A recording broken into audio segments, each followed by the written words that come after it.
What would you do if the very place where you poured your heart and soul became the place that broke you for 2 long years?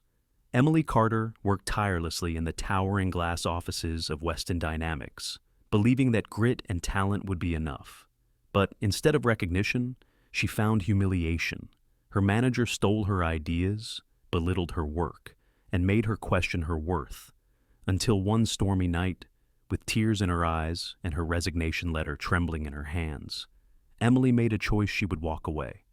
But fate had other plans. When she carried that letter to the CEO himself, Jonathan Weston, a billionaire known for his relentless drive, something extraordinary happened. Instead of letting her leave, he tore the letter in half and said, "You're not going anywhere, not when your best work has just begun." What followed was a journey that would test Emily's courage, challenge her heart, and raise questions we all wrestle with. Can you claim your worth in a world determined to overlook you? Can love and ambition coexist, or will one destroy the other? Stay with us for this unforgettable story. Don't forget to like, share, and subscribe, and let's begin. The rain poured down on Denver that evening, heavy and relentless, rattling against the tall glass panes of Weston Dynamics Tower. From her desk on the 18th floor, Emily Carter sat hunched forward, fingers trembling over the keyboard, as if they were carrying the weight of 1,000 unspoken words. Outside, lightning split the sky into jagged veins of white, but Emily's world was already dark long before the storm rolled in. It had been another 16-hour day, and the office was nearly empty now. A few late-night cleaners pushed their carts down the carpeted hallways, and the hum of the fluorescent lights above felt louder than it should have. Emily's shoulders sagged under invisible pressure. Her once bright eyes were dim, as if the spark that had brought her from her small Iowa hometown to this bustling city had been slowly drained away with every passing month. She stared at the screen, the cursor blinking like a cruel reminder that no matter how hard she worked, nothing ever seemed enough. She thought of her parents back in Des Moines, who still called once a week to ask, "How's the big job in the city, honey?" And every time, Emily lied. She told them she was thriving, that she was living her dream, but the truth was far heavier. She was suffocating. Her office cubicle looked neat, almost too neat. A single coffee mug with a faded sunflower print sat by her monitor, next to a small framed photograph of her younger brother holding a fishing rod, grinning wide. Those personal touches were the only proof that Emily still had a life outside this sterile, high-rise prison. She thought back to the girl she used to be: brave, determined, always sketching designs in her notebooks and dreaming of working for a company that valued creativity and integrity. Weston Dynamics had seemed like the golden ticket, a place where ambition could take flight.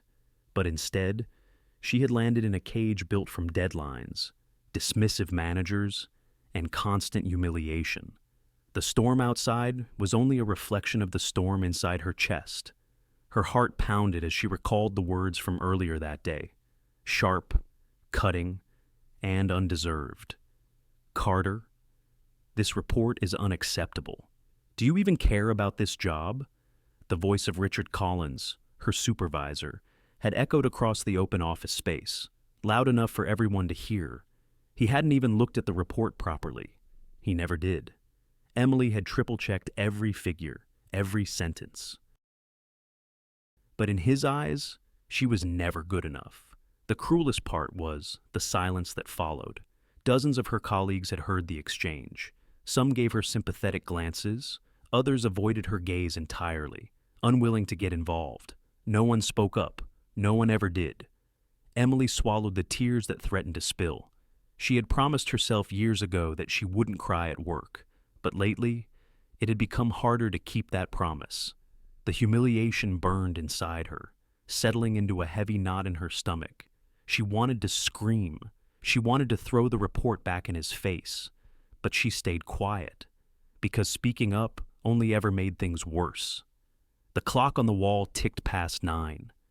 Emily finally pushed back her chair, rubbing her temples. She could already hear her mother's voice in her head. "You work too hard. Darling, you've got to take care of yourself." But how could she explain to her family that she felt trapped, that the life she had built in Denver wasn't the dream she had imagined, but a slow erosion of who she once was. She stood and walked toward the window, pressing her palm against the cold glass. Far below, headlights streamed down the slick streets like rivers of gold, and the city stretched endlessly beyond. Somewhere out there, people were laughing in restaurants, curled up with loved ones, tucking children into bed. And here she was, alone in a tower, chained to a job that had stolen her confidence and dimmed her spirit.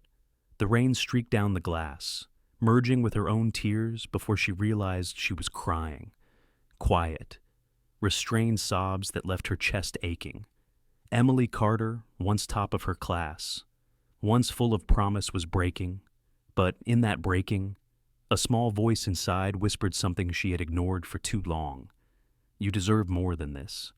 You deserve to be seen, to be heard. She pulled herself away from the window, wiped her cheeks, and sat back down at her desk. The storm still raged outside, but within her, a seed of defiance stirred. She didn't know it yet, but this storm, the one pounding on the glass and the one inside her, was the beginning of a transformation that would change her life forever. The next morning, the office smelled faintly of burnt coffee and printer ink. Emily arrived early, as she always did, hoping to catch a quiet hour before the storm of deadlines and demands began. She settled at her desk, smoothing the edges of a stack of neatly printed reports. The Morrison account update, 30 pages, double-checked, formatted perfectly. She had spent 3 late nights ensuring every figure aligned, every chart clear and accurate. At 8:07 a.m., the piece shattered. Carter. The voice sliced through the office, sharp as broken glass. Heads turned, conversations hushed. Even the printers seemed to pause mid-whir. Richard Collins, her supervisor, strode toward her desk with his usual air of manufactured authority. His tie was too tight, his hair too slick, and his expression carved with disdain. "Where is the Morrison report?" he demanded, planting both hands on the edge of her cubicle. His eyes bored into hers, cold and accusatory. "I asked for it an hour ago." Emily blinked, steadying her breath. She had handed it in yesterday afternoon early. In fact, correcting him would be pointless. She had learned that lesson the hard way in Colin's world. Facts bent to his convenience. "I have it here, sir," she said softly. Reaching into her meticulously organized filing cabinet, she kept printed backups of everything, a habit born of survival. She slid the report across the desk, her hand trembling slightly. Collins snatched it without so much as a glance. He tossed it back down after skimming the first page. "This better be right this time." "I can't afford another one of your mistakes in front of the board." The accusation landed like a slap. Emily's stomach twisted. She had made no mistakes. She never did. But Collins had a way of twisting truth into something unrecognizable, of planting seeds of doubt where none should grow. Around them, the office had grown uncomfortably quiet. A dozen coworkers pretended to focus on their screens, but Emily could feel their eyes flicking toward her, could sense the tension in their silence. Sympathy lingered in a few gazes, but no one dared to intervene. Speaking up against Collins was like stepping into quicksand once you were caught. There was no way out. Emily forced her expression into neutrality. "Yes, sir," she murmured, though the words tasted like ash in her mouth. Collins lingered a moment longer, as if savoring his small victory, before striding away with heavy footsteps that echoed in the tense air. Emily's hands shook as she gathered the scattered pages back into order. Her heart thudded against her ribs. But beneath the humiliation, something else stirred, something sharp, restless. She had endured Collins' tyranny for nearly 2 years, swallowing her pride, burying her anger. But every cruel word, every stolen idea, every undeserved accusation was carving fissures in her restraint. Across the aisle, Marcy from accounting caught her eye. The older woman's look was filled with sympathy, her lips pressed into a thin, knowing line. Emily tried to return a faint smile, but her chest tightened. Sympathy was a balm, but it was also a reminder they all saw what was happening. And still, no one spoke. The office returned to its rhythm, the tap of keyboards, the low murmur of phone calls. But Emily's mind did not. She could still feel Colin's presence lingering like a dark shadow. His words repeated in her head, fueling the silent storm that had been building inside her. She wasn't weak, she wasn't incompetent, she knew the quality of her work, the hours she sacrificed, the relentless pursuit of perfection. Yet Collins had a way of stripping away her confidence piece by piece, leaving her to question if she was nothing more than the timid assistant he painted her to be. Her gaze drifted to the photograph on her desk, again her brother's wide smile, sunlight glinting off the water behind him. He had always told her, "Em, don't let anyone make you smaller than you are." But sitting here, beneath the fluorescent lights and the weight of Colin's disdain, she felt smaller than ever. The morning dragged on. Collins reappeared twice more, each time with another impossible demand, each time reminding her, in front of others, that she was replaceable. Each jab chipped at her exterior, but inside, something was hardening. By noon, Emily excused herself to the restroom. She locked herself into a stall and pressed her palms against the cool metal door, breathing hard. Her reflection in the mirror afterward startled her tired eyes rimmed with red, a crease between her brows that hadn't been there before. She whispered to herself, almost like a prayer, "This can't be all there is. This can't be the rest of my life." The words hung in the air, fragile yet defiant. Returning to her desk, Emily found Collins had left a stack of folders on her chair with a yellow sticky note in his jagged scrawl, "Redo these charts by morning." No explanation. No thanks. No acknowledgement of the hours already invested. Emily's jaw tightened. She slid the folders aside, her movements deliberate. A storm was gathering inside her, not of tears this time, but of resolve.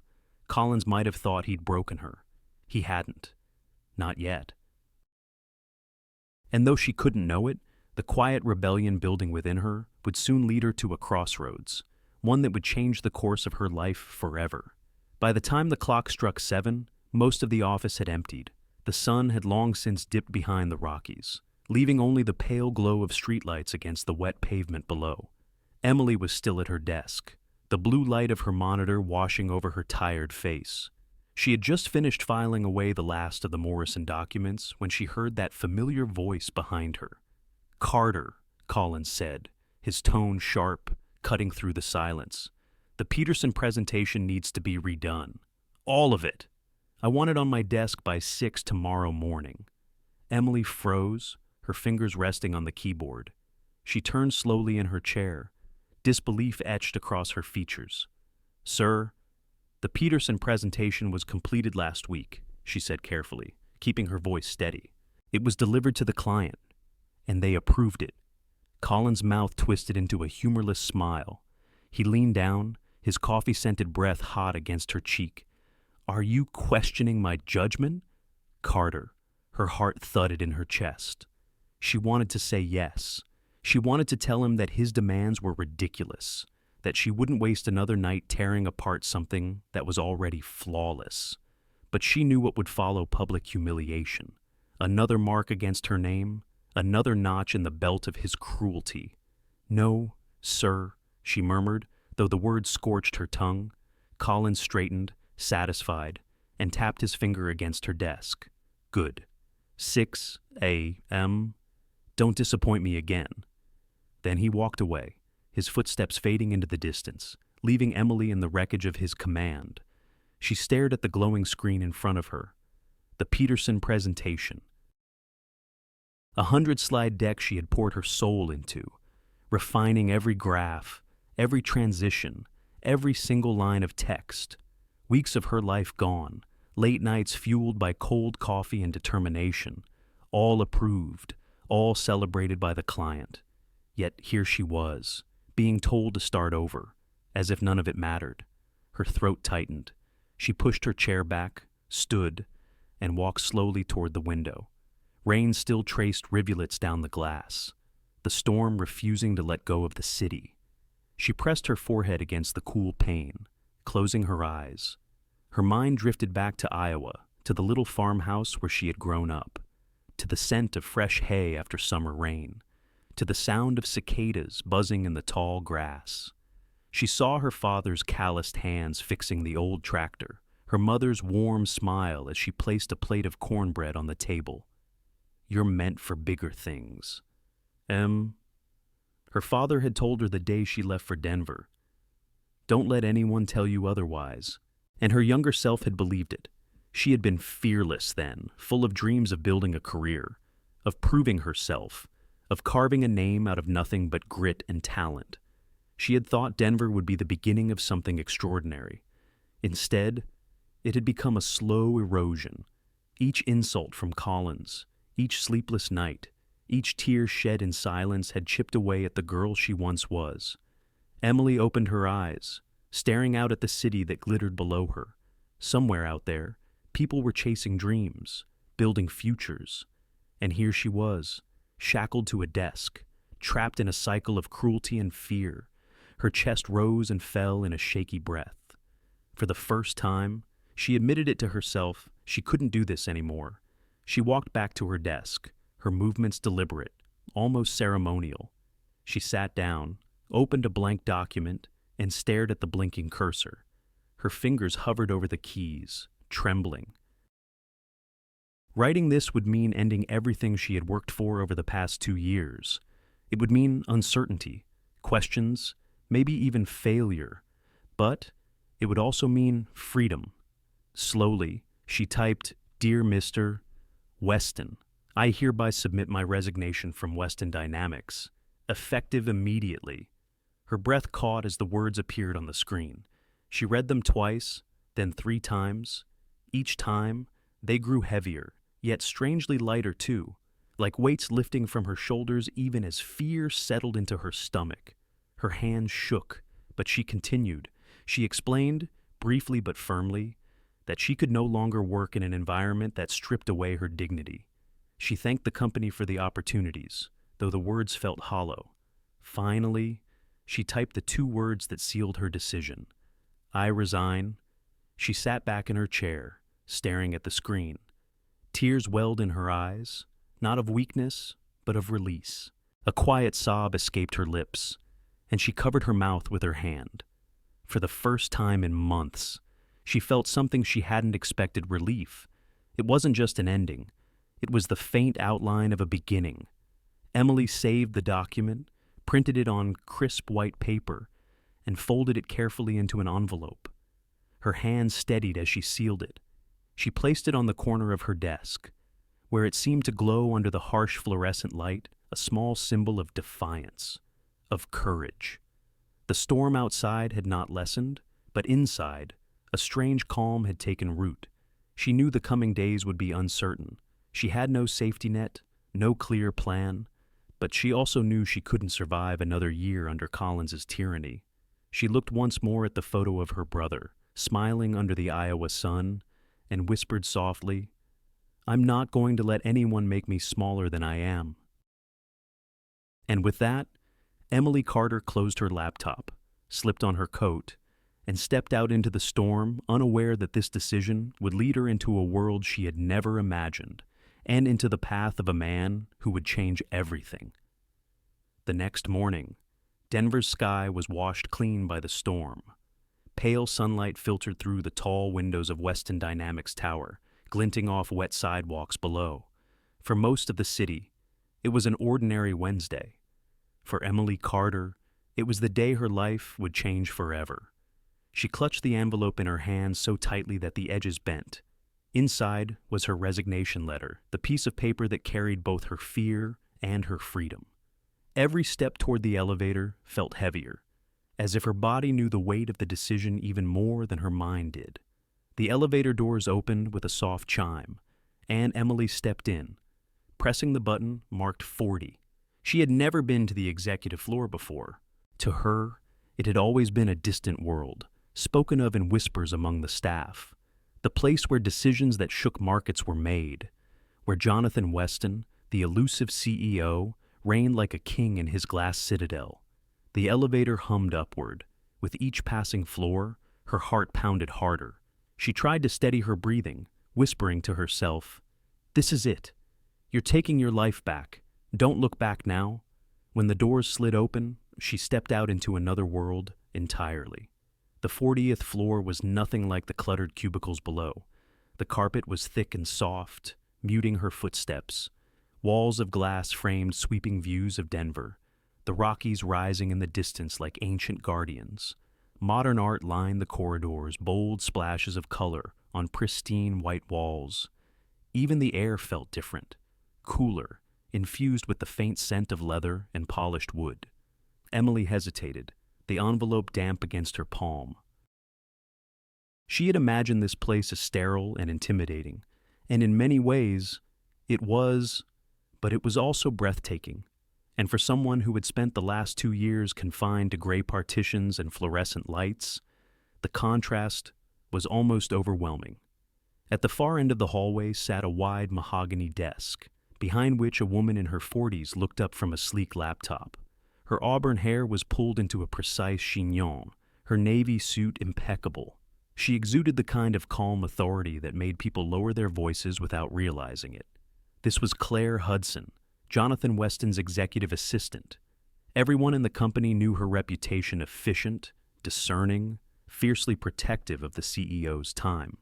If Weston was the king, Claire was the gatekeeper. "Good morning," Claire said, her voice smooth but measured. Her eyes flicked briefly to the envelope in Emily's hand before returning to her face. "Can I help you?" Emily swallowed, forcing her voice not to tremble. "My name is Emily Carter. I work in operations.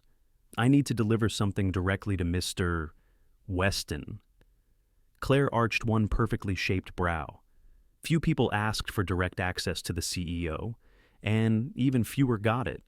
She studied Emily for a long moment, as if weighing her sincerity. "He's in a video conference with Tokyo right now," Claire said finally. "It should wrap up in about 20 minutes. You're welcome to wait, if it's truly urgent." Emily nodded quickly. "Yes, I'll wait." Claire gestured toward a seating area by the windows.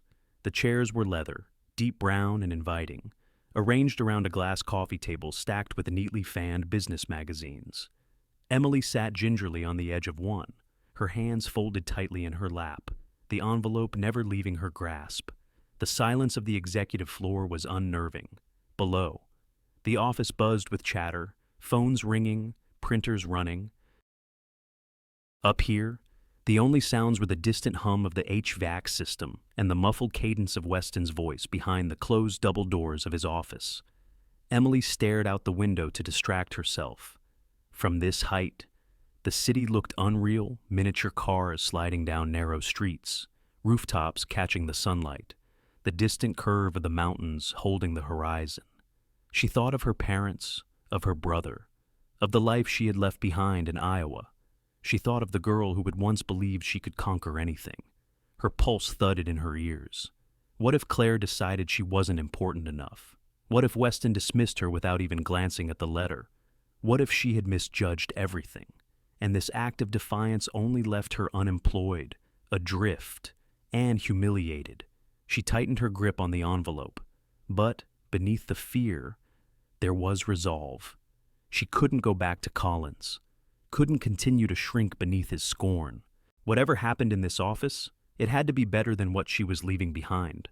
Across the room, Claire's phone buzzed. She answered swiftly, her tone brisk. "Yes, sir." A pause. "Of course. I'll send her in." Emily's heart lurched. Claire stood, her heels clicking softly against the carpet, and approached. "Mr. Weston will see you now," she said simply. Her expression gave nothing away, no judgment, no sympathy, only the efficiency of someone accustomed to secrets passing through her hands.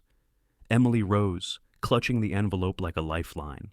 She followed Claire toward the tall double doors, her breath shallow. The doors swung open, and Emily glimpsed the vast office beyond sunlight streaming through walls of glass, a desk that seemed to stretch for miles, and the silhouette of Jonathan Weston himself, standing near the window with his back to her. Claire stepped aside, giving Emily a small nod, as if to say, This is your moment. Whatever happens next is on you. Emily crossed the threshold, her knees trembling. She didn't know whether she was walking into salvation or disaster. All she knew was that there was no turning back. Jonathan Weston turned from the window when the doors clicked shut. The morning sun caught the sharp angles of his face, highlighting strands of dark hair touched with gray at the temples. At 38, he had the kind of presence that filled a room without effort, calm, deliberate, and quietly commanding. Emily had seen him before, of course. His photograph graced the company website and countless news articles. The visionary of the Rockies, Forbes had called him last year, hailing his ability to grow Weston Dynamics into one of the fastest rising firms in the tech sector. But no headline or glossy image could capture the quiet intensity of meeting him in person. His deep brown eyes landed on her immediately. "You're from operations," he said. It wasn't a question, it was recognition. Emily felt her cheeks flush. "Yes, sir. Emily Carter." Her voice came out softer than she intended. She lifted the envelope in her hand, her fingers trembling. "I wanted to deliver this to you personally." Jonathan's gaze shifted briefly to the envelope, then back to her. For a moment, silence stretched between them. He crossed the room, his stride unhurried but sure, and accepted the envelope. Instead of opening it, he studied her face as though searching for the story written there. "Why don't you come in and sit down?" he said, his voice steady, carrying a rough edge that hinted at too many sleepless nights on international calls. Emily followed him deeper into the office, her heels sinking slightly into the thick carpet. The space itself was breathtaking floor-to-ceiling windows framed the Rockies to the west and the sprawling city to the east. A long oak desk stood near one side, but instead of leading her there, Jonathan gestured toward a seating area, 2 leather chairs arranged around a low glass table. It was disarming. She had expected to be dwarfed by the distance of a desk, a power barrier that would keep her small and insignificant. Instead, he chose proximity. "Would you like some coffee water?" he asked, settling into the chair across from hers. Emily shook her head quickly. "No, thank you." She wasn't sure she could swallow anything with the lump in her throat. Jonathan turned the envelope over in his hands, but didn't tear it open. "Before I read this," he said slowly, "I'd like to hear from you directly. Why are you here, Miss Carter?" The question pierced through her defenses. She had prepared no speech, only a piece of paper to do the talking for her. Now, under his steady gaze, the words came unbidden, tumbling out in a flood she hadn't realized she'd been holding back. She told him about the endless hours, the impossible deadlines, about Colin's scorn, his habit of taking credit for her work, his constant accusations of mistakes that weren't there. She spoke of the silence of her colleagues complicit, though sympathetic, and of the loneliness that came from being invisible in a place she had once dreamed would be her stage. Jonathan listened, really listened. He didn't interrupt. He didn't glance at his phone or his watch. He leaned forward slightly, elbows resting on his knees, eyes fixed on her with a focus that made her feel both exposed and, for the first time in months, validated. By the time Emily finished, her chest heaved as though she had just run a mile. She clasped her hands tightly in her lap, bracing herself for dismissal, maybe even gentle pity. But Jonathan remained quiet for a long moment, his gaze steady. Finally, he spoke. "How long have you been with us? 2 years, Emily answered, her voice barely above a whisper. "And in those 2 years, how many of your ideas have been implemented?" The question caught her off guard.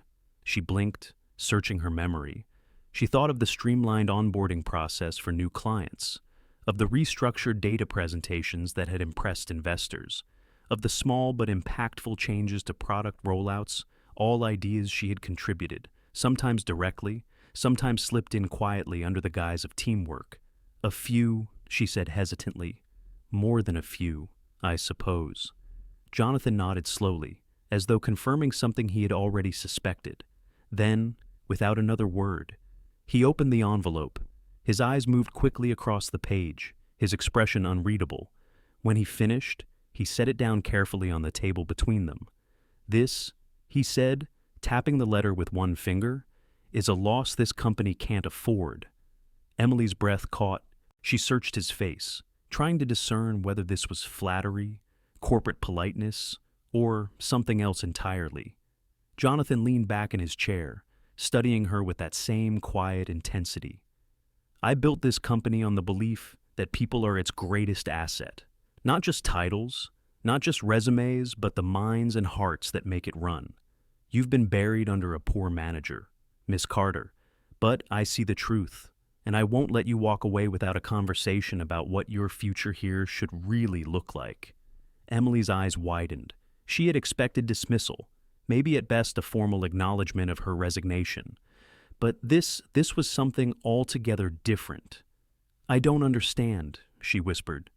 You will, Jonathan said softly. But first, let's be clear. Colin's version of leadership ends today. You don't belong in his shadow. He leaned forward, his voice lower, almost conspiratorial. You've been fighting to survive. I'm asking you to imagine what you could do if you were allowed to thrive.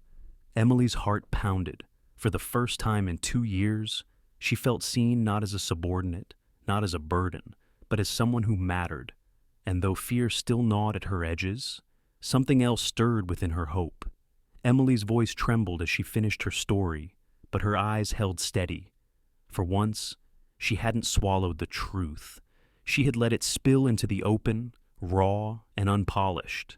Every humiliation, every sleepless night, every time Collins had stolen her work or mocked her effort, it was all laid bare on the polished surface of Jonathan Weston's office. The silence that followed was deafening.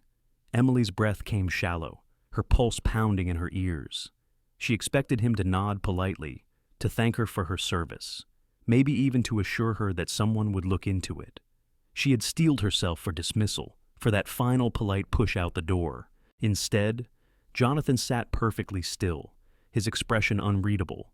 He leaned back in his chair, steepling his fingers beneath his chin, his eyes never leaving hers.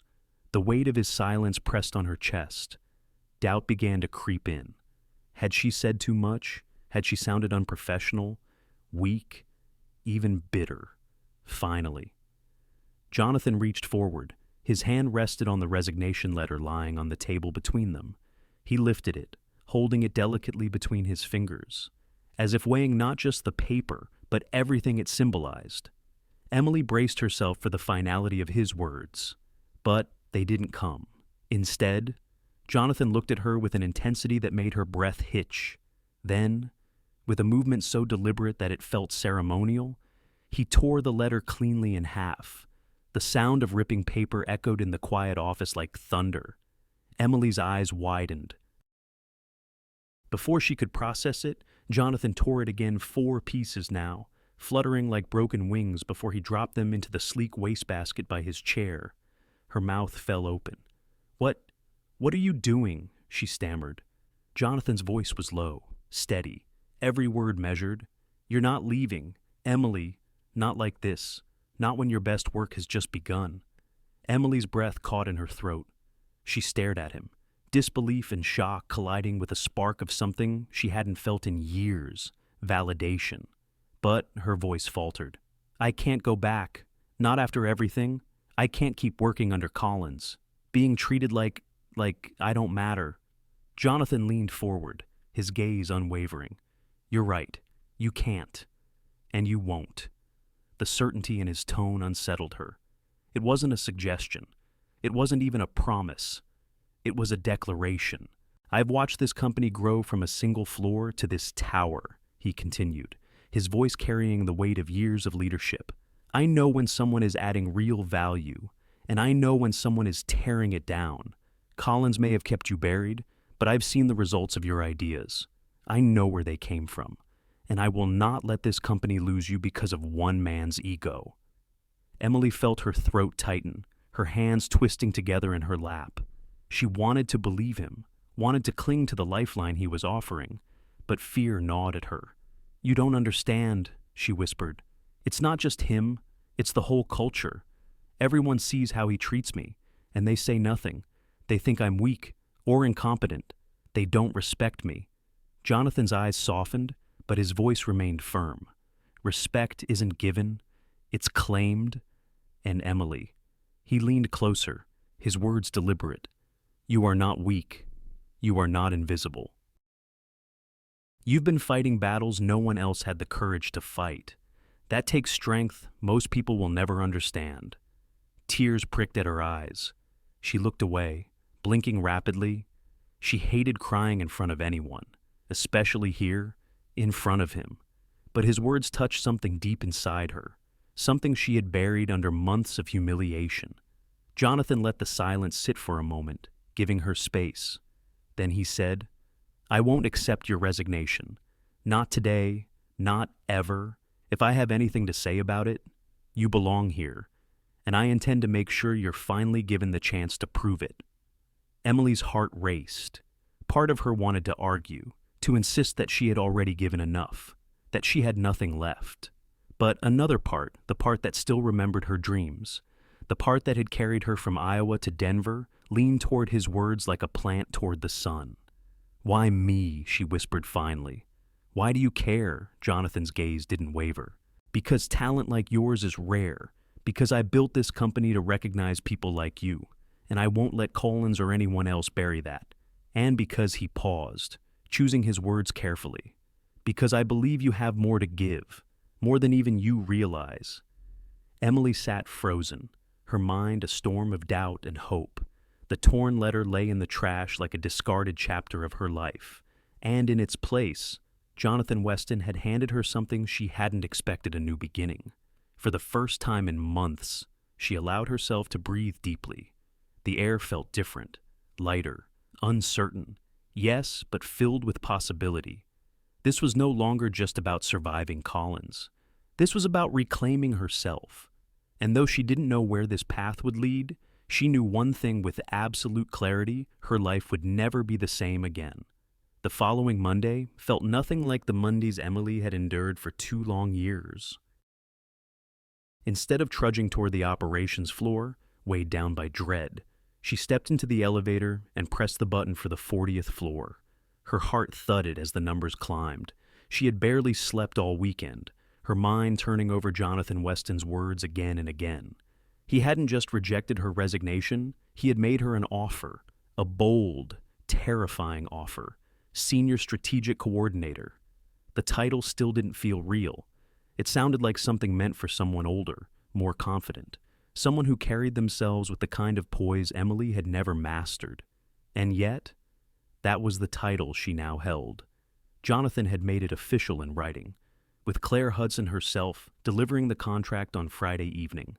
As the elevator doors opened, Emily was greeted not by rows of cubicles, but by polished wood, gleaming glass, and the hushed efficiency of the executive floor. Claire was waiting, as impeccably dressed as always, a tablet in hand.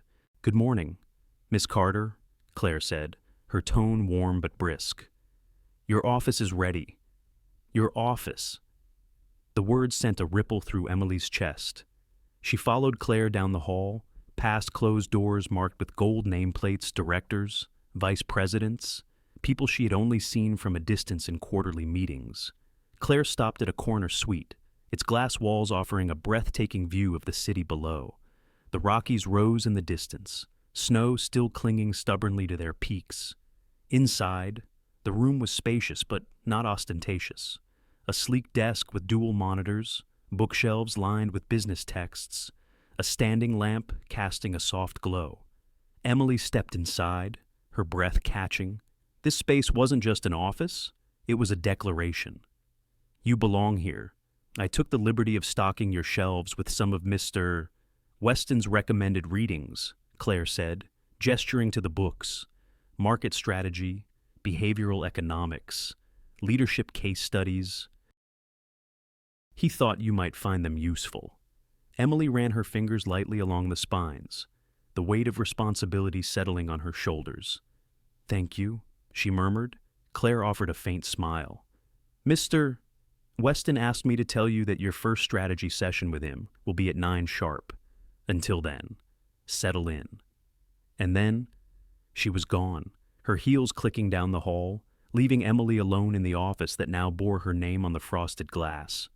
Emily sank into the leather chair behind the desk, still half expecting someone to barge in and tell her there had been a mistake. Her reflection in the dark monitor stared back neat blouse, hair pulled into a tidy bun, eyes wide with disbelief. Why me? The question gnawed at her. Was this truly about her work, or was she simply the beneficiary of Jonathan Weston's sudden interest? The whispers from the operations floor echoed in her memory, snide comments about favoritism, about people who got ahead for reasons other than merit. She could already imagine the gossip brewing below. Her stomach tightened. She couldn't let herself become the story they whispered about in break rooms. If she was going to stay, if she was going to seize this chance, she had to prove she deserved it.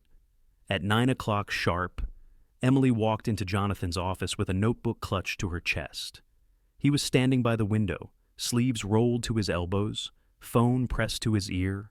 His voice was calm but commanding, discussing numbers in the millions with someone half a world away.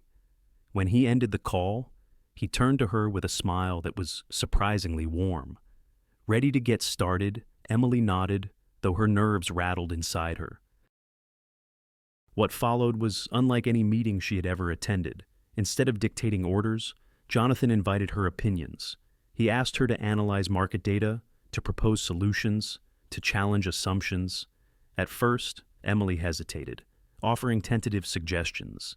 But each time, Jonathan listened intently, his questions thoughtful, his interest genuine.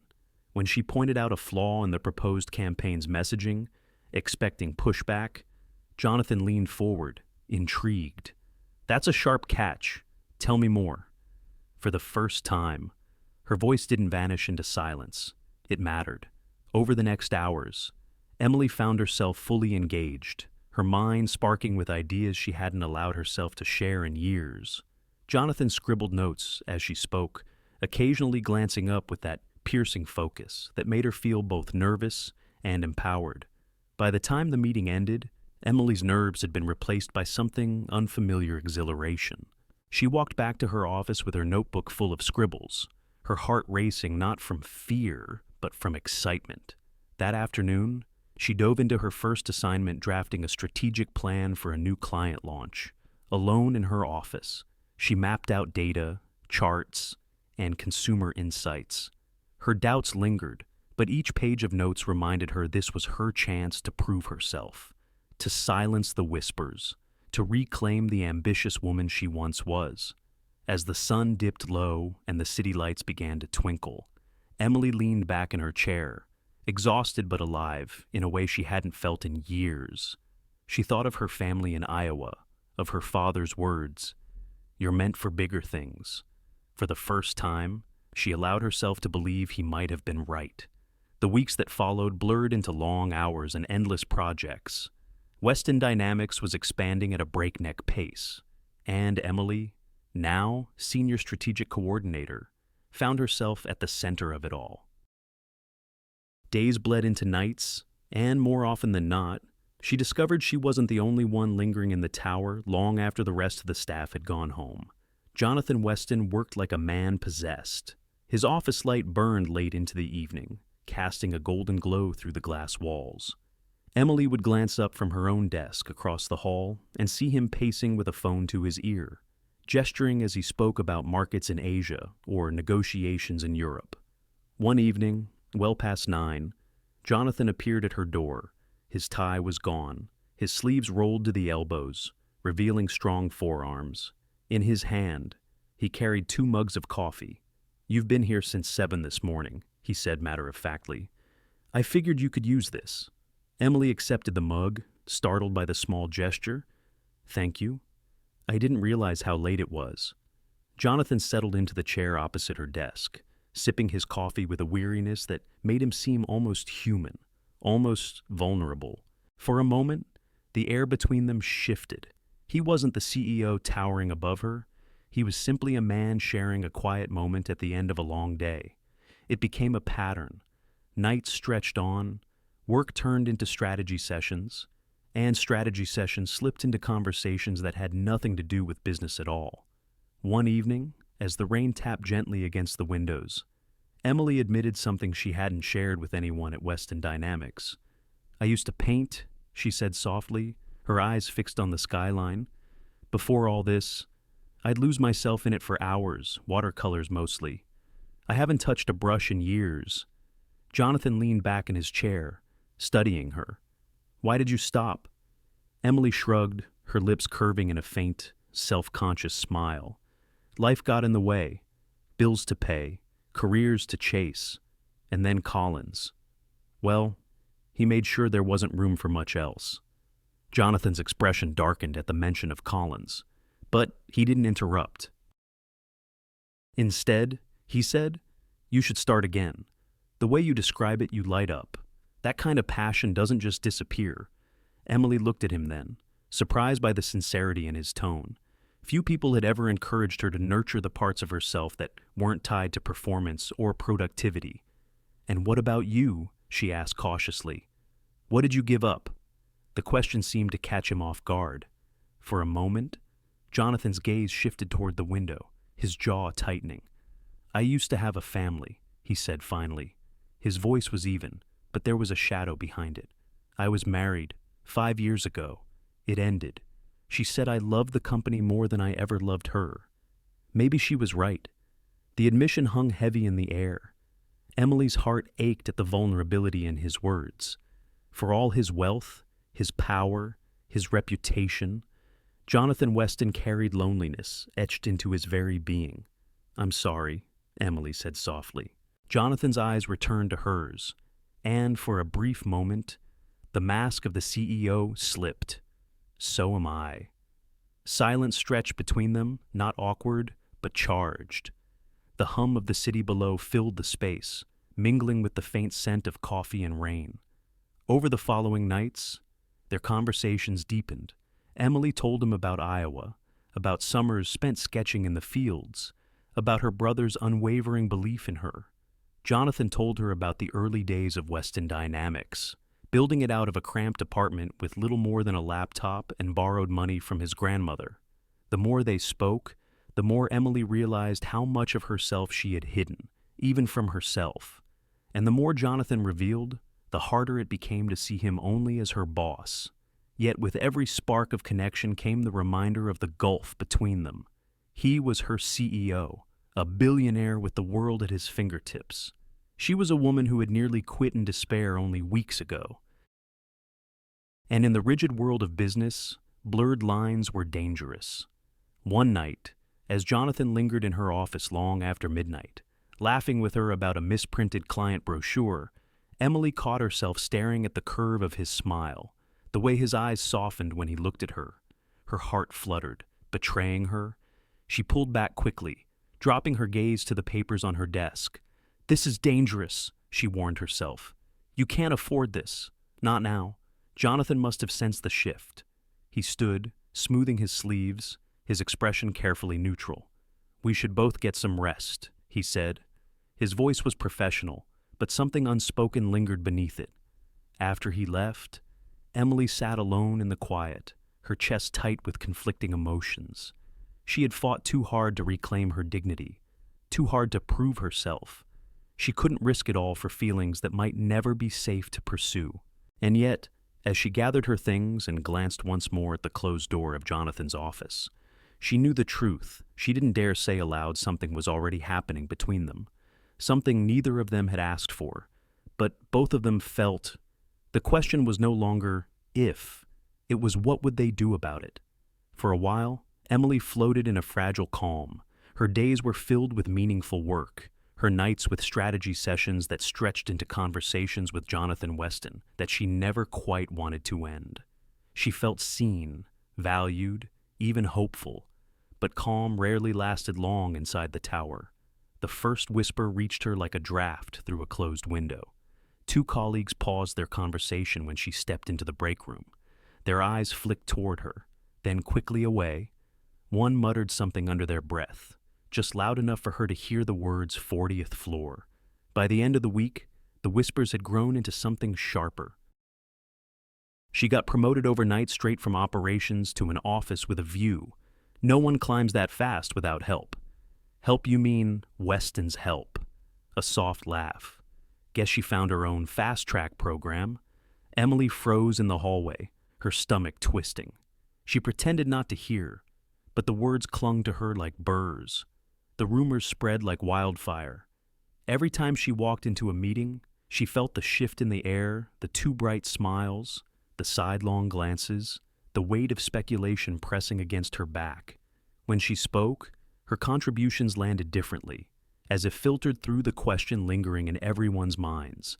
Was she here because of her talent, or because of him? Richard Collins wasted no time stoking the flames. Though his office sat empty now, Jonathan had stripped him of authority. Pending a formal review, he still prowled the lower floors, spreading poison with a smile. She's clever, I'll give her that. Emily overheard him say to a cluster of employees in the cafeteria. Figured out the quickest way to the top. Shame the rest of us wasted years doing it the hard way. The words cut deeper than any direct insult he had hurled before. Because this time, Collins wasn't shouting across a room. He was planting seeds, letting them grow in the dark corners of people's minds until they became truth by repetition. Emily tried to ignore it. She buried herself in work, arriving earlier, staying later, producing plans so airtight they left no room for doubt. Jonathan praised her openly in meetings, asking for her input before seasoned executives, highlighting her insights as critical and innovative. But instead of silencing the whispers, his attention only made them louder. By the third week, Emily could barely meet her colleagues' eyes. She stopped eating lunch in the cafeteria, retreating to her office instead. The view of the Rockies became her only companion as she picked at sandwiches she could barely taste. One evening, as she packed her bag, long after most had gone home, Claire Hudson stepped into her office. The assistant's expression was calm, but her eyes were sharp, assessing. "You've heard the talk," Claire said without preamble. Emily's chest tightened. "Everyone has." Claire folded her arms. "People are threatened by change, especially when it challenges the way they've always measured worth. You've earned your place here, Miss Carter. Don't let gossip convince you otherwise." Emily wanted to believe her. She wanted to hold on to Claire's steady confidence, but doubt gnawed at her, relentless. That night, alone in her apartment, she replayed the past months over and over. Had she done enough to prove herself? Would she even be sitting on the 40th floor if Jonathan hadn't stepped in? Her mind spiraled, chasing questions she couldn't answer. What if they're right? What if this isn't about my work at all? She thought of the girl who had once painted watercolors, the girl who believed she could earn her way by sheer grit and talent. Would that girl recognize the woman staring back from the mirror now? Or would she see someone who had climbed on borrowed ladders, her worth forever tied to a man with power? The doubt sank deeper each day, until even Jonathan's encouragement began to feel complicated. When he stopped by her office one evening, leaning casually against the doorframe, she found herself pulling back, her responses shorter, her smile strained. He noticed, of course. Jonathan noticed everything. But instead of pressing, he simply studied her with quiet concern, as though he understood there was a battle raging inside her that no one else could fight. Still, the rumors clung, heavy as chains. Emily lay awake most nights, staring at the ceiling, the city lights bleeding through her curtains. She had wanted freedom when she resigned. Jonathan had given her opportunity instead. But freedom and opportunity were not the same thing. And though she had never doubted her ability before, now she questioned it at every turn. She could feel the storm building again. This time, it wasn't only about Collins. It was about her own reflection, about whether she believed she belonged here or whether she would let the whispers define her story. The quarterly client review was supposed to be a showcase of Weston Dynamics at its best.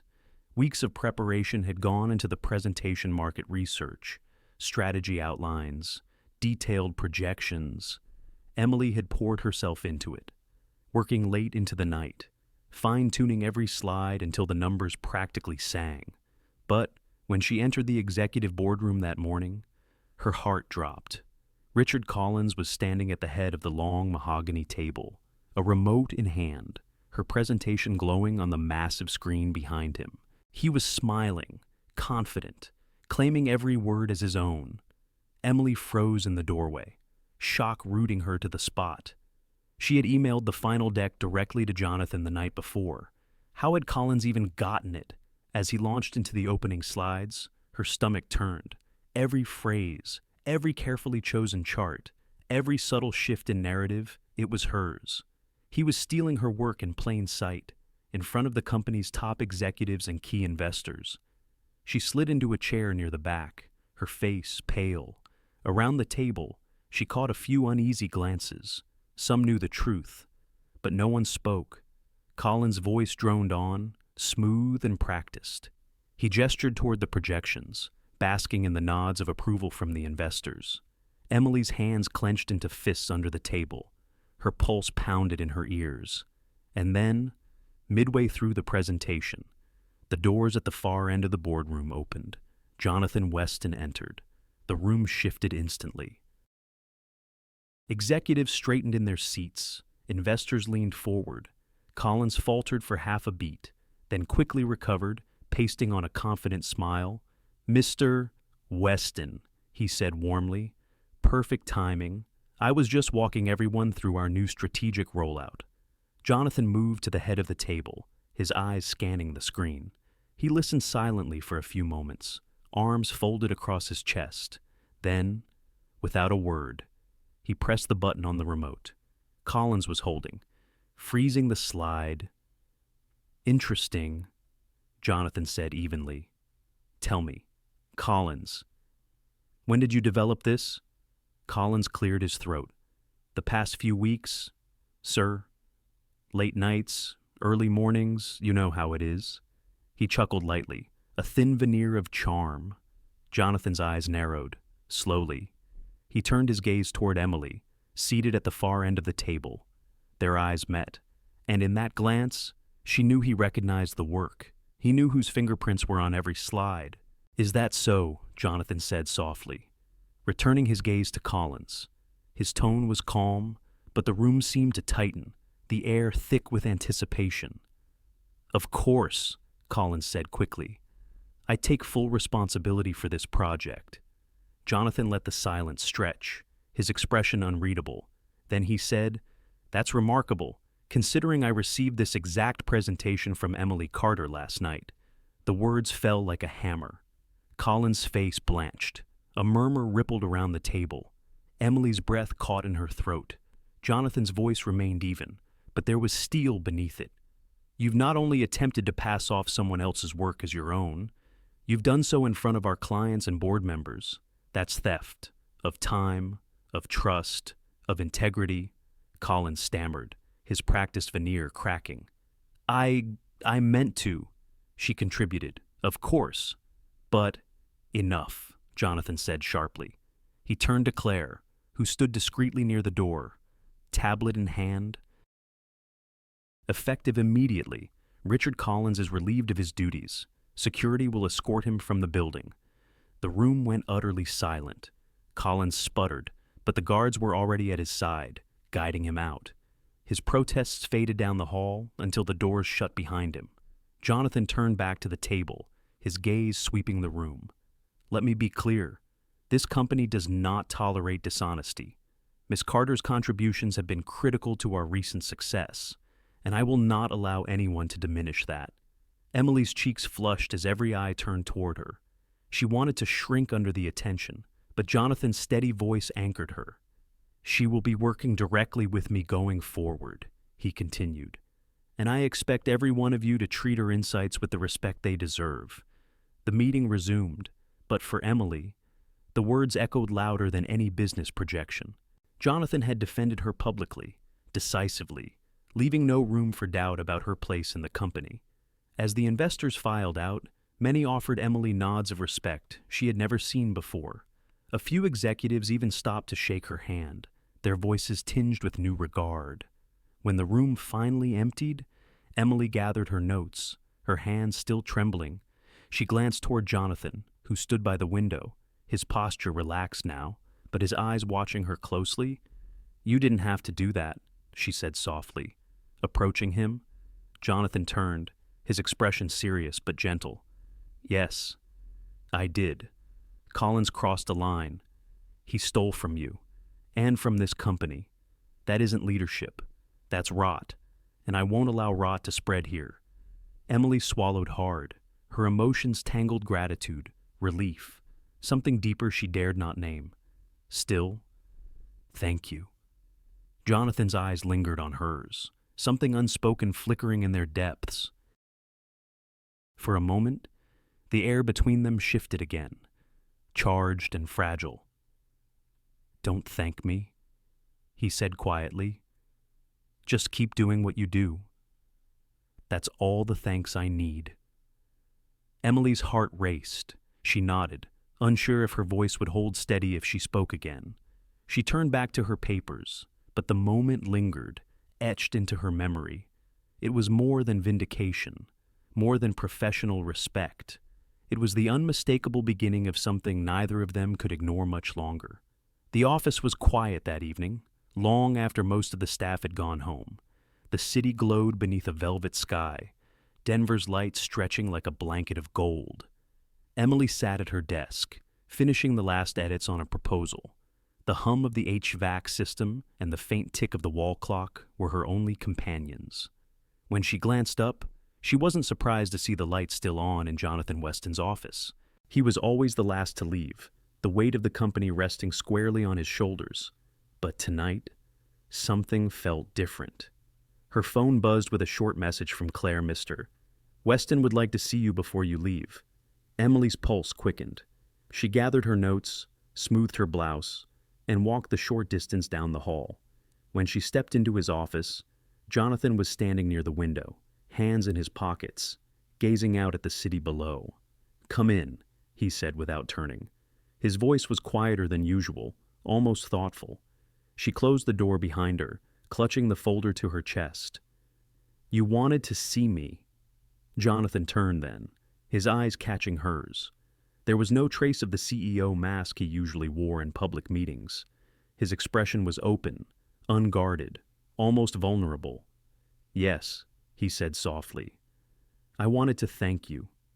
The way you handled yourself in that meeting yesterday, the investors were impressed. More importantly, you proved exactly what I've known from the beginning: you belong here." Emily's cheeks warmed. She lowered her gaze, suddenly shy. "I just did my job." Jonathan stepped closer, his eyes never leaving her face. "No, Emily, you did more than that. You've carried this company through storms others couldn't weather. You've given it a voice, a vision, and you've reminded me." He hesitated, his words trailing off. The silence stretched, charged with something unspoken. Emily's heart hammered in her chest. "Reminded you of what?" she asked, her voice barely above a whisper. Jonathan's jaw tightened, as though he were wrestling with himself. His eyes softened, and for a heartbeat, Emily thought he would say it, the truth she had felt simmering between them for weeks. But just as he opened his mouth, the phone on his desk rang. The sharp sound shattered the fragile moment. Jonathan closed his eyes briefly, then crossed the room to answer. "Weston?"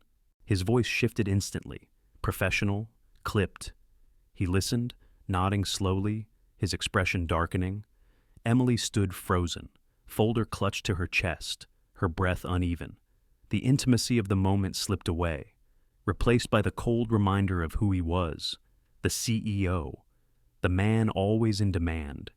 "Yes, I'll be there in 10. Jonathan said firmly into the phone. "Tell the board I'm on my way." He hung up and looked at her, apology etched in his features. "I'm sorry," he said, his voice low but urgent. "The board needs me. It's critical." Emily forced a nod, though disappointment ached in her chest. "Of course. I understand." For a second, it seemed as though he might reach for her, might try to reclaim the words that had been stolen by the ringing phone. But instead, he grabbed his jacket and strode toward the door. "Emily," he said, pausing with his hand on the handle.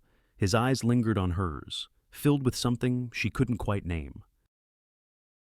"We'll finish this conversation another time." And then he was gone, leaving her alone in the vast office, the city lights flickering through the windows like distant stars. Emily sank into one of the leather chairs, her hands trembling. She replayed the moment in her mind, over and over, the way his voice had softened, the look in his eyes, the words that hovered unspoken between them. He was going to say it, she thought. He was going to tell me he feels it too. But doubt quickly followed. Or was I imagining it? Was I reading too much into a look, a pause, a silence? The whispers from the office echoed in her mind, cruel and persistent. She's only here because of him. If she allowed herself to believe what she thought she saw in his eyes, was she proving them right? Emily pressed her palms against her face, torn between longing and fear. She wanted to believe in him, in the connection that had been growing between them since that first late-night coffee. But she had built her identity on hard work, on proving her worth. The last thing she could afford was to have her success reduced to gossip. When she finally left the office that night, the streets of Denver were quiet, the air crisp with the scent of autumn. She wrapped her coat tighter around her and walked slowly, her thoughts a tangled storm. Jonathan Weston was a man she respected, admired, maybe even— No, she couldn't finish the thought. Not yet. The truth was simple. Though painful, she was standing at the edge of something powerful, something dangerous. And she didn't know whether stepping forward would save her or destroy everything she had fought to reclaim. The company's annual retreat had always been a spectacle. But this year, Jonathan Weston chose Aspen, Colorado, a decision that seemed to reflect not only strategy but symbolism. For Weston Dynamics, the gathering was meant to be a summit of ideas, a chance for the firm's brightest minds to recharge and recalibrate. For Emily, it felt like stepping into another world. The resort sprawled across the mountain like a crown of glass and stone, its timber beams dusted with snow, fireplaces glowing in every lobby. Beyond the lodge, the Rockies stretched endlessly, their peaks coated in fresh powder, glistening under the pale winter sun. Emily arrived by shuttle, suitcase balanced on her lap, her heart heavy with unease. She had dreaded this retreat ever since Claire emailed the itinerary. 3 days in close quarters, with executives who still whispered about her. 3 days surrounded by Jonathan Weston, with no office walls to keep her grounded. Stepping out into the crisp mountain air, she pulled her coat tighter, her breath visible in the cold. The scent of pine and wood smoke filled her lungs. For a moment, despite her nerves, she couldn't help but marvel. Inside, the lodge buzzed with activity executives greeting each other with practiced warmth, assistants checking schedules, staff carrying trays of mulled cider. Emily checked in quickly, retreating to her assigned room on the second floor. The view from her balcony took her breath away. The slopes rolled downward into a valley dotted with frozen streams, while the peaks above pierced the sky like jagged teeth. But the beauty couldn't drown out her tension. She had spent weeks dodging the pull between herself and Jonathan, avoiding lingering glances, keeping conversations clipped and professional. Here, surrounded by the intimacy of the mountains, how could she hope to keep that wall intact? The first day unfolded with predictable rhythm, team-building exercises, breakout sessions, strategy workshops. Emily kept her head down, contributing when asked, but avoiding the spotlight. Jonathan, on the other hand, moved through the crowd with ease, his presence magnetic. He opened the retreat with a speech about resilience and innovation, his voice carrying through the lodge with quiet authority. Yet, more than once, Emily caught him watching her across the room, not openly, not obviously, but with a flicker of something that made her chest tighten. Each time, she looked away quickly, her notes suddenly fascinating. That evening, a welcome dinner was held in the grand hall, where floor-to-ceiling windows framed the snow-covered slopes. Crystal chandeliers glittered overhead, while a string quartet played softly in the corner. Emily sat at a table with mid-level managers, forcing polite conversation, laughing at jokes that barely reached her ears. But she felt him there, across the room. Jonathan spoke with investors, his posture confident, his smile easy.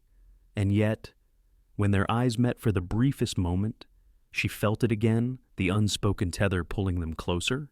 She excused herself early, claiming fatigue, and slipped out into the night air, Snow crunched under her boots as she wandered the resort's private trail, lined with lanterns casting warm circles of light.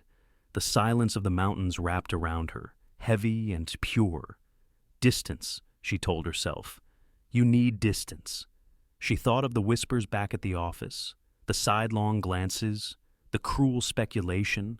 If anyone here saw even a hint of impropriety, the rumors would ignite like wildfire. And worse, she feared she wouldn't be able to deny them this time, not to herself. The second day of the retreat brought more structured sessions. Emily was assigned to a problem-solving exercise alongside Jonathan himself. She felt her pulse race when the facilitator handed them a whiteboard and tasked them with developing a mock product launch plan. They bent over the board together, shoulders nearly touching. Emily forced her focus onto the markers in her hand, the notes scribbled across the surface. But Jonathan's nearness was impossible to ignore the scent of his cologne, the quiet steadiness of his voice as he asked for her thoughts. She offered ideas, cautious at first, then more confidently as the plan took shape. Each time, Jonathan nodded, building on her suggestions, his eyes gleaming with the same respect he had shown her in his office weeks earlier. And though the exercise ended with polite applause from their peers, Emily left the session rattled. The connection between them was undeniable, and the harder she tried to suppress it, the stronger it seemed to grow. That night, a fire crackled in the main lodge as executives mingled with glasses of wine. Emily kept to the periphery, warming her hands by the flames. She caught sight of Jonathan across the room, engaged in conversation with Claire, but when his gaze flicked toward her, it lingered just a fraction too long. Her heart stuttered. She turned away quickly, focusing on the flames. Keep your distance, she reminded herself again. But in the silence of her room later that night, staring out at the snow-laden peaks, she admitted the truth she couldn't speak aloud. She wasn't afraid of Jonathan Weston. She was afraid of herself, afraid of what would happen if she stopped resisting. And though she tried to convince herself otherwise, the mountains seemed to whisper what she already knew. The wall she had built between them was crumbling. The second night of the retreat ended with another formal dinner, followed by drinks in the Grand Lodge. Laughter and conversation filled the cavernous room, but Emily felt restless, her mind pulled elsewhere. She excused herself quietly, slipping into her coat and stepping outside. The mountain air was sharp, biting at her cheeks, but it carried a purity she hadn't felt in months. Lanterns lit a narrow trail that wound away from the lodge, their soft glow reflected in the snow. Emily followed it until the sounds of clinking glasses and chatter faded behind her. She stopped at an overlook where the valley spread wide below, blanketed in silver under the moonlight. The stars above blazed brighter than they ever had in Denver, each one sharp against the blackness. For a moment, she simply breathed, letting the stillness wash over her. Her thoughts, however, refused to quiet. She thought of the whispers in the office, of Colin's betrayal, of the endless nights she'd spent proving her worth. She thought of Jonathan, his steadiness, his belief in her, the way his eyes lingered when the room thought he wasn't looking. Distance, she reminded herself again. And yet here, under the stars, distance felt impossible. Beautiful. Isn't it? The voice startled her. She turned, heart racing, to see Jonathan Weston approaching along the path. He wore no tie, only a dark sweater that made him seem younger, more human than the CEO she saw in boardrooms. His breath rose in white puffs as he drew closer. "I didn't mean to intrude," he said softly. "Claire told me you slipped out. I had a feeling I'd find you here." Emily's chest tightened. She turned back to the view, trying to steady her voice. "I just needed some air." Jonathan stopped beside her, his gaze fixed on the valley below. For a long moment, neither spoke. The silence wasn't uncomfortable, it was charged, like the pause between lightning and thunder. Finally, Jonathan broke it. "Do you ever feel," he began slowly, "like the higher you climb, the lonelier it gets?" Emily glanced at him, surprised by the vulnerability in his tone. "I built this company," he continued, his voice low, "from nothing. I've spent years pushing, sacrificing, fighting for every inch, and I thought once I reached this level, it would feel like enough. But most days, it doesn't. It feels like standing on top of a mountain alone, shouting into the wind. Emily's throat tightened.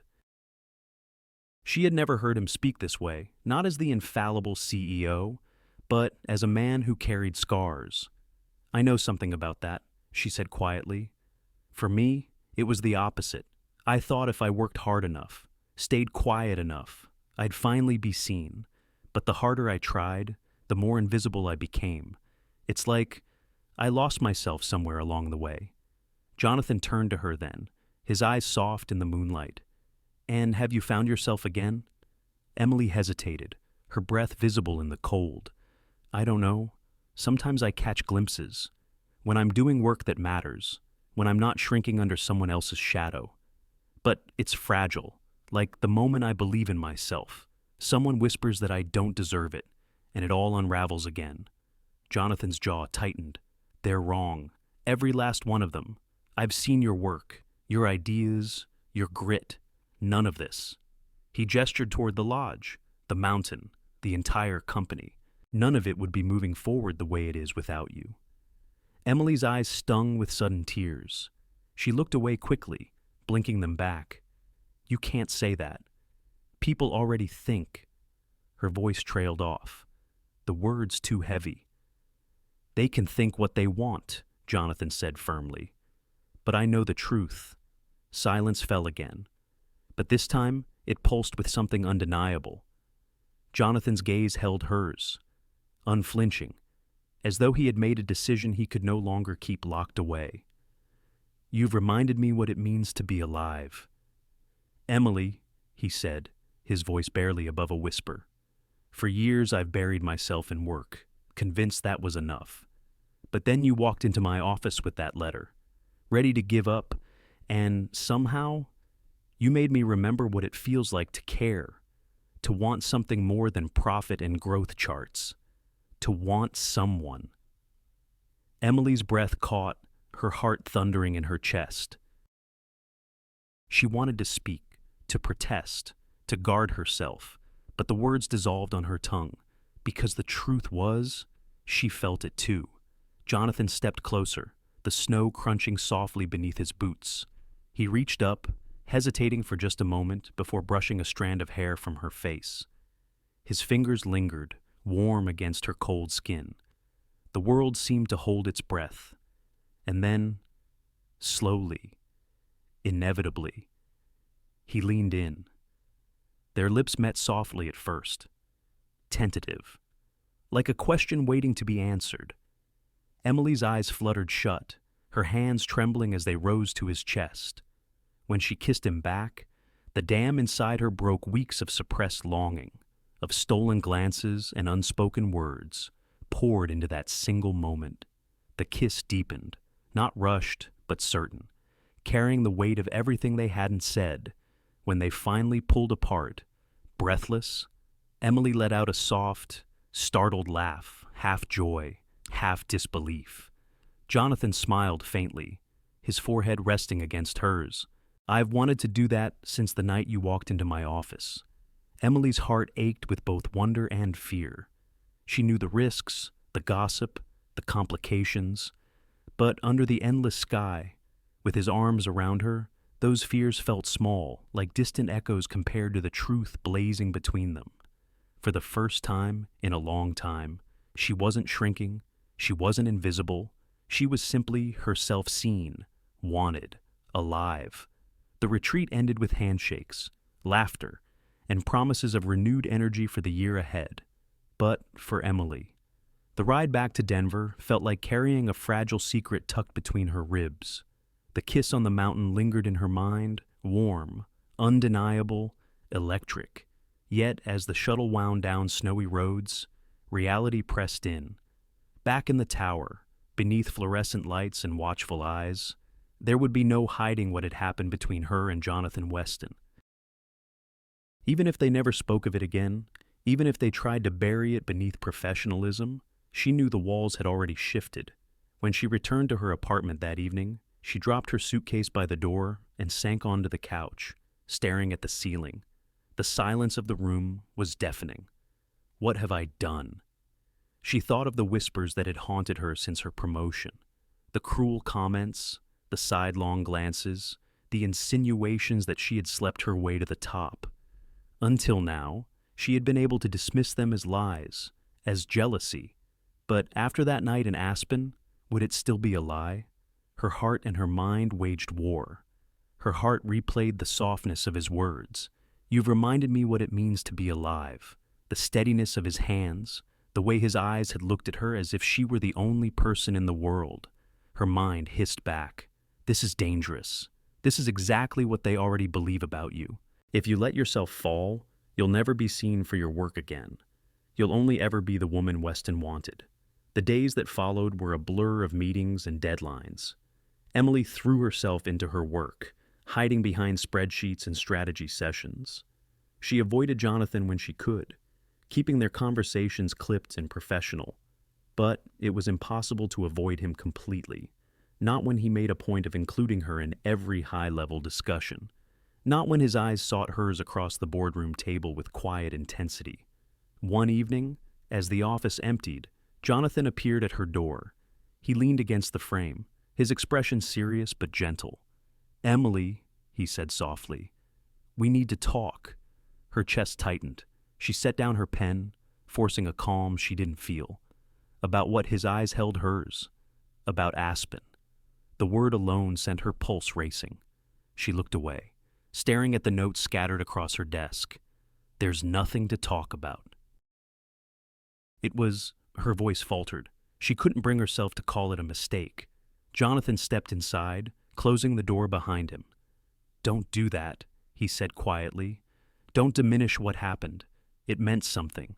To me, to you too, if you're honest." Emily's throat tightened. She wanted to deny it, to protect herself. But the truth was too raw. "It did," she whispered. "But that doesn't mean it's right." He moved closer, his voice low, steady. "I know the risks. I know what people will say. But Emily, I also know that I haven't felt this alive in years, and I won't let gossip dictate my life or yours." Her eyes burned with tears she refused to let fall. "That's easy for you to say. You're Jonathan Weston. People already respect you. They admire you. But me, I've spent my whole life fighting to be taken seriously. If anyone finds out, they'll never see my work again. They'll only see me as yours." Jonathan's expression softened, but his voice carried steel. "Then we'll prove them wrong, together. I'll make sure no one questions why you're here, because your talent will speak louder than any rumor." Emily shook her head, her hands trembling. "You can't fight perception. You can't silence whispers. And I don't know if I'm strong enough to live under that kind of scrutiny." The silence that followed was heavy. Jonathan's eyes searched hers, but she looked away, her heart twisting. "I need time," she said finally, her voice unsteady. "Time to figure out if this is something I can live with, without losing myself." Jonathan nodded slowly. He didn't push, didn't argue. Instead, he stepped back, giving her space. "Take the time you need. I'll wait. Just don't shut me out completely." When he left, Emily sat alone in the dim light of her office, her reflection faint in the glass window behind her. The city glittered below, alive and indifferent. She pressed her hands to her chest, torn between the life she had built and the love she hadn't asked for, but had undeniably found. For the first time since she'd walked into Weston Dynamics, Emily Carter was facing a question no strategy or presentation could answer. Could she have both love and respect, heart and career, or would choosing one mean sacrificing the other? The storm hit without warning. It began with whispers in the financial press a rival conglomerate, Titan Global, was quietly buying up Weston Dynamics stock. Within days, rumors solidified into hard fact. Titan intended a hostile takeover. The news rattled the markets and sent a shockwave through the tower. Emergency meetings stretched long into the night. Executives shuffled numbers. Lawyers drafted defenses. Analysts pored over spreadsheets until their eyes blurred. But no matter how they calculated, the threat loomed like an avalanche ready to bury everything Jonathan had built. Emily sat in the war room, her notebook open, pen poised. Around her, senior leaders debated fiercely cut costs, restructure divisions, seek a merger with friendlier firms. But as she listened, a pattern emerged in her mind. This wasn't just about numbers. It was about perception. Titan was preying on the narrative that Weston Dynamics was vulnerable, fractured, ripe for the taking. "We're treating this like a financial battle," Emily said finally, her voice cutting through the noise. "But it's not just that. It's a story. And right now, Titan is writing it for us. If we don't tell our own story, the market will believe theirs." The room quieted. Jonathan, seated at the head of the table, leaned forward, his eyes locked on hers. "Go on." Emily swallowed, but her resolve steadied. "We need to launch a communication strategy immediately. Public statements, press interviews, direct outreach to our biggest investors. We show them stability, innovation, unity. We highlight our pipeline, our successes, our vision for the future. Titan can't win if the world believes we're stronger standing on our own." Some executives exchanged skeptical glances, but Jonathan nodded slowly. "She's right. Numbers matter, but confidence drives markets." Emily put together a plan. Tonight, what followed was a blur. Emily worked with the communications team to draft statements that struck the perfect balance of strength and optimism. She prepped Jonathan for interviews, arming him with sound bites that echoed across headlines the next morning. "Weston Dynamics isn't for sale. Our future is brighter than ever." Within days, the tide shifted. Investors rallied behind Jonathan. Employees, once rattled, began sharing company success stories on social media, amplifying the message. Confidence returned, Titan's advance faltered, and when the takeover bid officially collapsed, the building erupted in cheers. For the first time in weeks, the tower felt alive again. Emily stood quietly in the back of the room, exhaustion etched across her face, but pride burning in her chest. She had done it, not alone, but undeniably. Her strategy had turned the tide. She had helped save the company. That evening, long after the celebration had faded and the offices had emptied, Emily returned to her desk to collect her things. She found Jonathan waiting in the hallway outside her office, his tie loosened, his eyes unreadable. "Walk with me," he said softly. They climbed the stairs to the 40th floor, where the city lights stretched endlessly beyond the glass.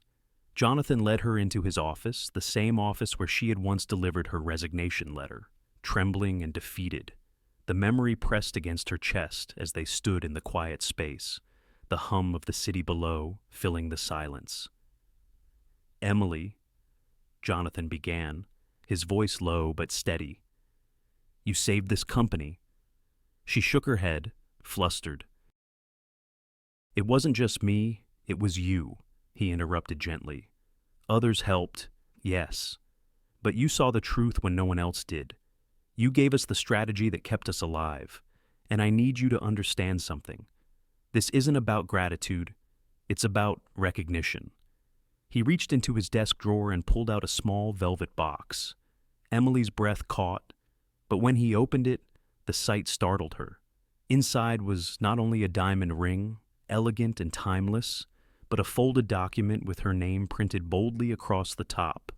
Jonathan dropped to one knee, the city skyline blazing behind him. "I love you, Emily Carter," he said, his voice thick with emotion. "From the moment you stood in this office with that resignation letter, you changed me. You reminded me what it means to fight, not just for a company, but for a life worth living. I don't just want you as my partner in love, I want you as my partner in everything."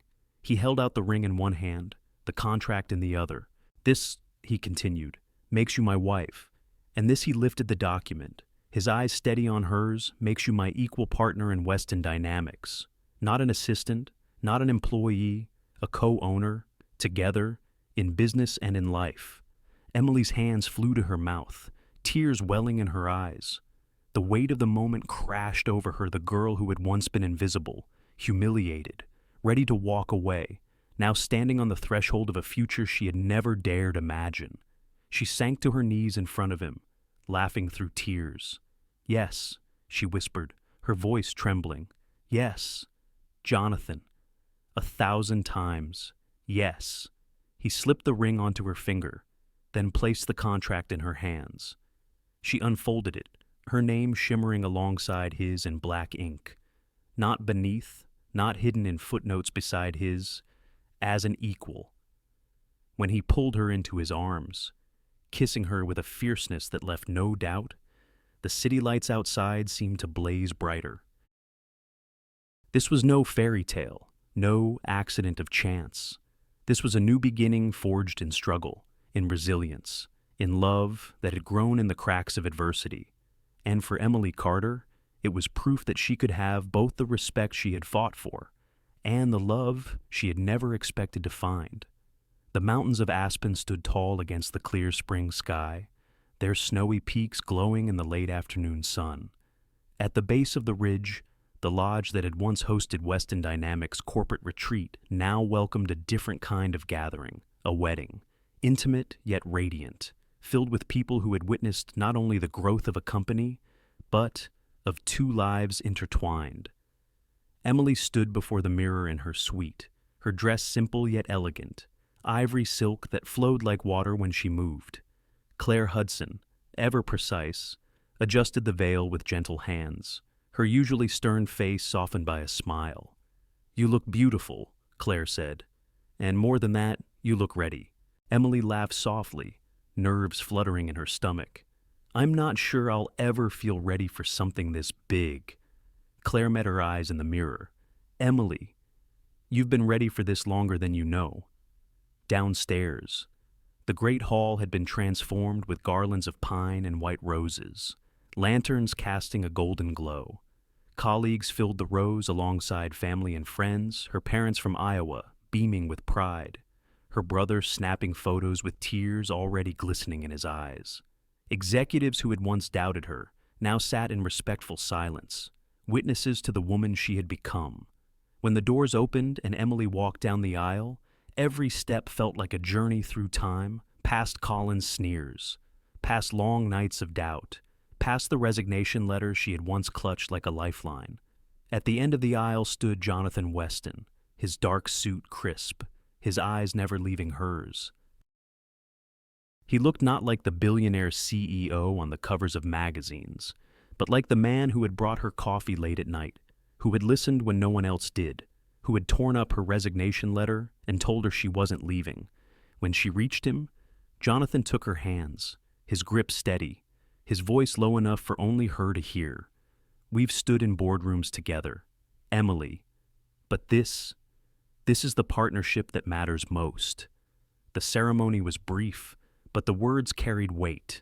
They spoke vows not only of love, but of respect, of equality, of lifting one another higher than either could climb alone. When Jonathan slipped the ring onto her finger, Emily felt not possession, but freedom, the kind that comes when you are truly seen and celebrated. As they kissed, applause rose around them, echoing against the timber beams. But for Emily, the world narrowed to the warmth of his lips, the steady beat of his heart, the certainty that this was where she belonged. The reception spilled out onto the terrace overlooking the valley, where the mountains framed the horizon. Laughter mingled with the soft strains of music as guests toasted the newlyweds. Emily danced with her father, who whispered, "You've built a life bigger than any of us could have dreamed. I'm proud of you." Later, she and Jonathan stole away to the same overlook where they had shared their first kiss under the stars. Now, lanterns glowed softly, and the spring air carried the scent of pine. Jonathan slipped his arm around her waist, pulling her close. "Do you realize," he said with a smile, "that we've come full circle from a resignation letter in Denver to this moment in Aspen?" Emily rested her head against his shoulder. "Back then, I thought I was walking away from everything. Turns out, I was walking toward this." He kissed her hair, his voice quiet. "Emily Carter Weston, my partner in life, in business, in everything that matters. We're building something together that no one can take from us." She looked up at him, her eyes shining, not just a company, a legacy, and she meant it not in the grand sense of wealth or power, but in the simple truth that they were building a life rooted in respect, love, and the courage to stand tall. The guests rejoined them on the terrace, raising glasses in celebration. Claire, usually so composed, even allowed herself a rare smile as she clinked her glass against Emily's. To the woman who reminded all of us what real strength looks like. As the night deepened and the stars returned, Emily felt a quiet certainty settle over her. She was no longer the secretary who had once cried alone at her desk, humiliated and invisible. She was a woman who had fought for her worth, who had chosen not to walk away, who had built both a career and a love story on her own terms. The whispers that had once haunted her were gone, replaced by respect, not because Jonathan had chosen her, but because she had chosen herself again and again, with every act of resilience, with every step toward her true worth. The aspen sky stretched wide above, the same sky that had once witnessed her first kiss with Jonathan. Only now, it bore witness to something far greater, the beginning of a shared life, a shared dream. And as she stood hand in hand with Jonathan, surrounded by colleagues who had become allies and family who had always believed, Emily understood the truth she wanted the world to know. True value is never handed to us. It is claimed when we dare to stand tall. And true love is not about possession, but about partnership.